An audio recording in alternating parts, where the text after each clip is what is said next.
Let's talk about how to add a new vendor. This is anyone that you are going to send money to or that invoices you, and then how to create that vendor bill or vendor invoice in QuickBooks.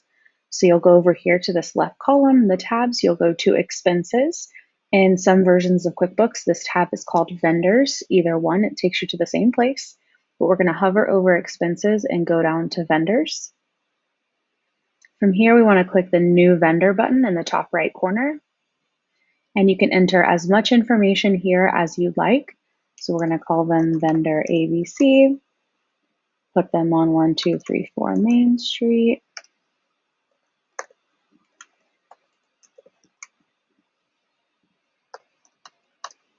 You can choose to track payments for 1099. This will make when it comes time for 1099s a lot easier. You can go ahead and put in their EIN or social security number. It makes things down the road pretty simple. But again, you can enter email, phone number, any information that will be helpful for you in here, and any additional notes. We'll hit save. There are multiple ways to enter a vendor bill in QuickBooks. The easiest one, which is visible on every page, is this new button in the far left corner. You'll hit new. Here's the vendor column. These are all of your options for vendor. You'll go to vendor bill. This is entering a bill, meaning you need to pay it later. If you enter a check or an expense, that means that the money has already gone out of your account. So we're going to hit bill. In vendor, we're going to choose the vendor that we just entered, so vendor ABC.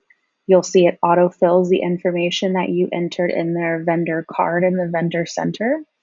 You can select terms for this vendor, due on receipt. You can add a new set of terms or select any of the ones that QuickBooks gives you. And then enter a bill date. The category is going to be the expense account you want to assign it to. You can enter, so you will see in here, you say this is going to be an advertising bill. You can enter a description, an amount, and assign it to a customer if you choose. It's not required. You also can add any memo or anything here that you want for internal company use. And then you can save and go ahead and schedule a payment. Or if you click this little green drop down, you can save a new, which will open up another bill to create another new vendor bill, or hit save and close. And that's how you create a new vendor and add a vendor bill in QuickBooks.